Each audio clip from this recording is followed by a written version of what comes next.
What is up, guys? It is the Bluebloods. We are here with another 2-minute drill. February 19th, man. We got a big transfer, man. We have some hot takes on this episode. I'm not going to lie to you guys.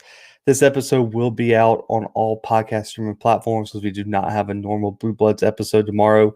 And as always, guys, like, subscribe, all that stuff on YouTube, man. Don't miss a single thing that's happening on YouTube. Hit that notification bell, man. Just go ahead and click it. Get up to date with all things the Blue Bloods, the 2-minute drill, all our ACC in 28 days interviews. It's wrapping up. It's about to be Big 10 in 31 days, guys. So go ahead, do yourself a favor, subscribe, turn your post notifications on YouTube, and subscribe to the Blue Bloods wherever you may listen to podcasts. But guys, we have a huge storyline today, and it is Joe Milton. Michigan starting QB for at least the beginning of the season this year enters the transfer portal today, will be a graduate transfer with 3 years of eligibility remaining, guys. That's huge. That is needed nowadays. You don't want one of those 1-year replacements unless you're in win now mode. Any school looking at Joe Milton is probably not in win now mode. Started the season, like I said, as Michigan's quarterback, was benched for Cade McNamara. This season, man, I don't know how to put it. So I had some friends, I had some people that, know a lot about college football that was really excited for this kid. And I told them to pump the brakes. There were some Cam Newton comparisons. There were a lot of comparisons that didn't make a lot of sense to me. It made sense. Last year, he only completed 46% of his passes in his few appearances. This year, 56% completion percentage. Not great in terms of that type of offense that Michigan runs. Threw for about 1,000 yards, just a little bit over that, on 4 passing touchdowns. Match that interceptions with 4 interceptions. That's not what you want to see. His transfer leaves 3 scholarship quarterbacks on the table for the Wolverines moving forward, not including J.J. McCarthy, who will be on campus very soon. So I'll put him at 4. They're still in a good spot. Cade McNamara played decent in his little time as the starting quarterback this year, but I think everyone that has been in tune with this program thinks J.J. McCarthy is the guy going forward out of IMG Academy. And in terms of Milton, before we get into the hot take segment of this podcast, let's go ahead and talk where Milton might wound up. He's from Orlando. He was considering Michigan, Georgia, and Florida before he ended up ultimately committing to Michigan. And right now he's connected to Miami, Florida, and UCF, Central Florida. And I think this is real interesting. You got the hometown team in UCF. You got Florida, who he considered last time. And then you got Miami, losing D'Eriq King pretty soon. That's an interesting spot with Manny Diaz and them. They've had some quarterback issues too, so that should be interesting. But listen, if I had to put money on it, Florida's going to ride with Emory Jones for the future. He has multiple years of eligibility left. They've kind of tabbed him to be the replacement when his time came when Kyle Trask went to the NFL, which happens to be this year. In terms of Miami, D'Eriq King's going to be there this year. That is his spot. There's nothing you can do to take that spot from D'Eriq King, but there is a question on whether they have a long-term solution or not at the quarterback spot. So that's going to be something interesting to watch there. But I don't know if that offense really fits them. They've had problems with quarterbacks. I wonder if Manny Diaz is going to try to develop him a high school quarterback that he recruited, rather than someone who struggles with inaccuracy and just the only thing he really has is arm strength. They've kind of had that. You look at Perry, who was the starting quarterback in Miami for a while, accuracy issues horribly until they got D'Eriq King. They really didn't have that accurate go-to quarterback. I don't know if Joe Milton is going to be that for them. That brings me to UCF, guys, especially after Gus Malzahn's hiring this past week. I think this is going to be maybe something to monitor here. And listen, Milton might not be the most accurate quarterback. I just talked about that, but I feel like his athletic skill set, his experience is something Malzahn would really like. It's kind of like a layover type or like carryover effect for his first few seasons at UCF until he can start getting some of his recruits in. You look at Milton, man. He's got the size. This kid's like 6'5", 6'6", 225, 235. I mean, the kid is big, strong, and you see Malzahn loves quarterbacks like that. You see Cam Newton, he was the offensive coordinator in 2010. You saw that in Joey Gatewood when he recruited him. Even some other quarterbacks that didn't pan out. Woody Barrett was just a little bit smaller, but built the same way, ended up transferring to Kent State, having a all right career there. But he has the size and athleticism that Malzahn looks for in quarterbacks for his system. And then you can look at someone like Nick Marshall, who was smaller, but he was hyper athletic, and you saw the success they had there.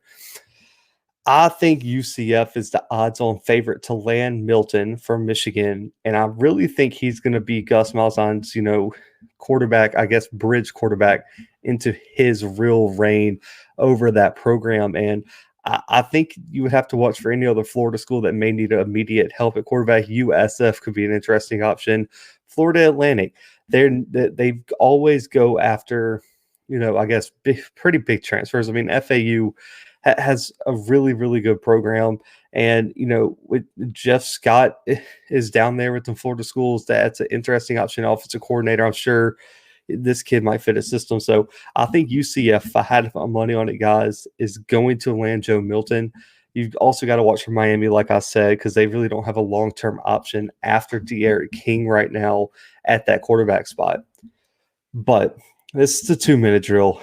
And, when I picked this topic, I knew I was going to have to monitor the time up here because this could be a 45-minute episode, just me talking y'all's ears off.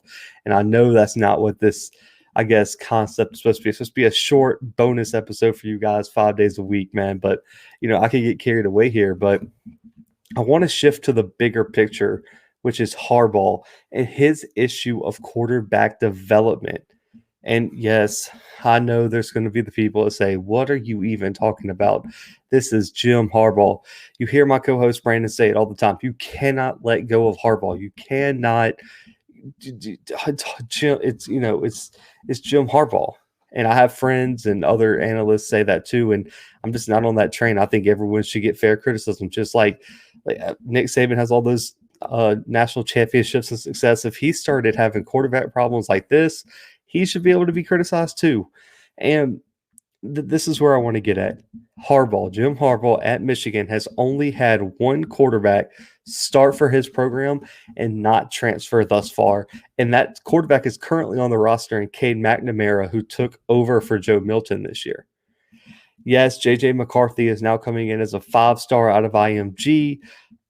I think he's going to be Harbaugh's final test, and I think that's why he got the extension, man. So hear me out. It's a little theory from your boy, but I really think he got the extension because he went in the office and said, listen, I'm putting all my chips at the table. Look, I've been losing at the casino all weekend, guys. I got $100 left, man. I got some. I got some chips back at the room. We're gonna go all in and bet it all on red. We're gonna do the roulette table, put it all on red, and let it ride. And I think that's what Harbaugh did. He said, this kid's coming in, 5-star IMG Academy, most highly touted quarterback I've ever had coming in here. I'm going to put my career on the line. And I think management, upper management, the AD bought that. And I think that's why you saw Harbaugh get his extension because of J.J. McCarthy. So it's kind of a wait and see game with him. But Cade McNamara right now is the only quarterback to start for Harbaugh and not transfer. You have 4 quarterbacks, man, that have all transferred out of Michigan under Harbaugh. Spate, Peters, Milton, and McCaffrey. Dylan McCaffrey transferred this year as well. So that's 2 quarterbacks in 1 year that have transferred for Harbaugh. And then you have 3 quarterbacks, 3 of his main starting quarterbacks all transferred into Michigan, not from high school. So this is not quarterbacks he recruited straight out of high school. He got them from another program. And that's Rudock, O'Korn, and Shea Patterson, who just recently left not too long ago, came out of Ole Miss. But here's the question I have for you guys, and I want y'all to honestly answer this. Put in the comments, whatever. Did any 3 of these quarterbacks play their best football of their college career at Michigan? I'm going to let that sit. I want you to think about it deeply. Which 3 of these quarterbacks got better at Michigan under Harbaugh? Who was developed appropriately? All that. I mean, can you say these guys got better? And I don't think you can. Not significantly better. Yeah, maybe marginally, but that's not really what you want. And you look at Shea Patterson specifically, so I want to focus on because he was setting the world on fire at the end of his run at Ole Miss, man. That last part of his last season at Ole Miss, man, he was on every single Sports Center top 10. People were saying he is a dynamite, can't miss transfer when he entered his name in the portal, went to Michigan, undrafted. Did he ever live up to the hype? I don't think he did. I mean, he even got benched at times for McCaffrey, who ended up transferring too. So that raises a big red flag for me. And my question here. This is kind of like the final question I want to end off on. We got like 5 minutes here. Really should be over now, but we got 5 minutes here. When are we gonna hold Harbaugh accountable? If you've listened to the main podcast, listen. You can go look. We have close to 175 episodes. I think something crazy like that released for Person 200. Shout out to y'all. But if you just click on a random episode, there's probably a 35% chance you get an episode where I've ranted that Michigan should move on from Jim Harbaugh. And it's been a thing I've been on since August 2019 when we started this podcast, and it's still something I stuck to today. And listen, he recruits quarterbacks out of high school, the ones he does, and they decide that the best thing there for their careers is elsewhere. You look at this is some of the schools that players have left him for. Spate, UCLA. Not terrible, but UCLA hasn't been the UCLA it once was. We had Peters, Illinois, transferred there, has been the starter, played pretty well. Actually, I think played better in Illinois than he did in Michigan. Then we got Joe Milton. That's to be decided. Maybe UCF, but it's going to be interesting if he gets there, what he's going to do in Malzahn's offense. And then this is the craziest one of all. Dylan McCaffrey is supposed to be a stud and everything. He thought Northern Colorado was going to be better for his career than Michigan. And I know what y'all are going to say. Well, Zach, you can't, every year we see 5 stars not paying out. How many 5 stars have you seen transfer? Whatever you want to say. I'm saying that falls back on their scouting department. How many times can you be wrong at one position? Listen, I love the saying, this is going to be kind of a stretch here. Follow my reasoning here. I love the saying that don't think someone's lying when they show you who they are. When they show you who they are, they're usually telling the truth, and that's usually who they really are. And I also like this one. This was a better one. I've just thought about it. Y'all are going to go through my thought process with me here. The best telltale sign of the future is past history. You can't develop a transfer quarterback. You can't develop a high school quarterback. You can't develop any quarterback, guys.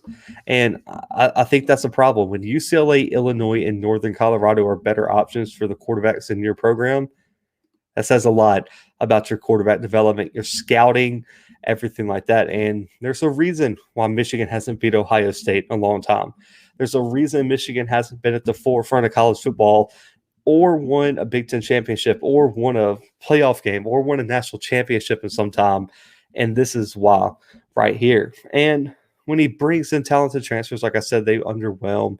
And then the biggest thing for me is, why does he keep getting breaks? He can't win big games. He hasn't won a conference championship. He hasn't been to one.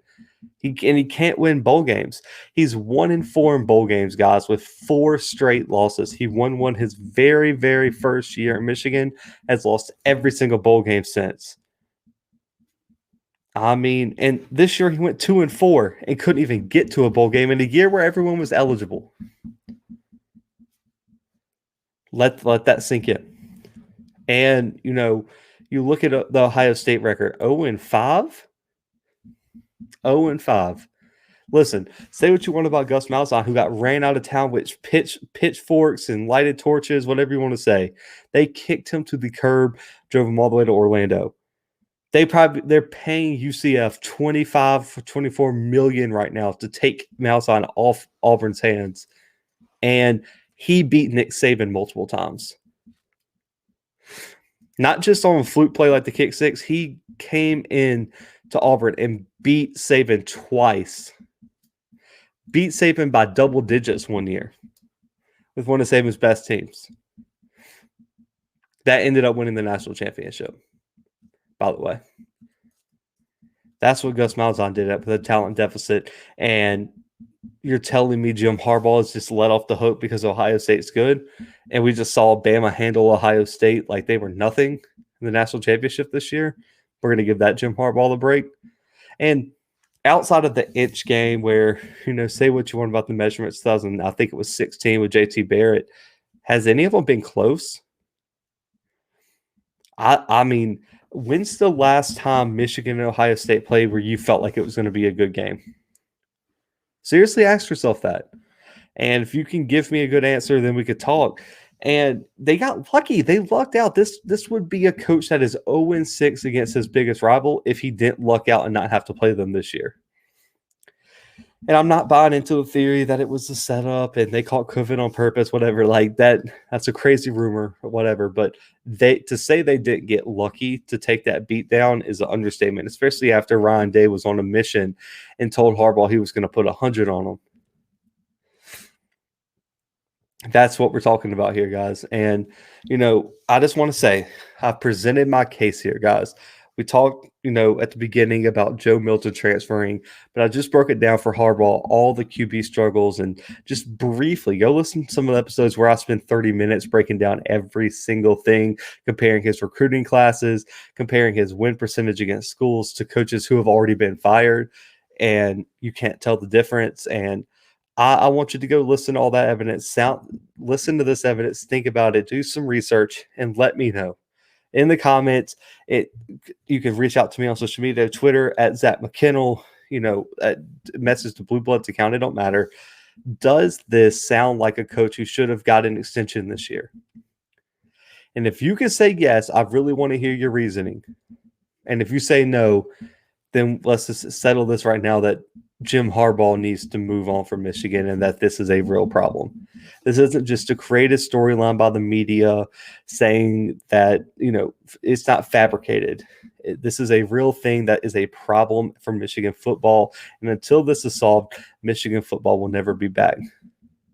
And say we go for Texas and so on, we might have those episodes later. But right now, Michigan is a problem because of the lack of quarterback development that Jim Harbaugh has, I guess, promoted in the program. And I'm going to let y'all decide and rest my case there. But guys, this is a wrap on the 2-minute drill for February 19th. It is Friday, guys. Y'all go have an awesome weekend, man. We are going to be back Monday. Another 2-minute drill, plus an interview with Stan Cotton from Wake Forest, play-by-play there, voice of the Demon Deacons. It is an awesome interview. Brandon will be back for me during that interview. So if y'all missed y'all's boy Brandon, he will be here soon. Listen, last plug. I know, always got to plug our stuff. You can find the podcast anywhere, man. All podcast streaming platforms, wherever you want to listen. Make sure to subscribe where you listen. If you listen on Google Podcasts or Apple Podcasts, make sure to leave us a 5-star rating, man. We appreciate it. Y'all are the best fans out there. For the 2-minute drill, it will be posted on all podcast streaming platforms probably 3 times a week just to supplement our normal episodes.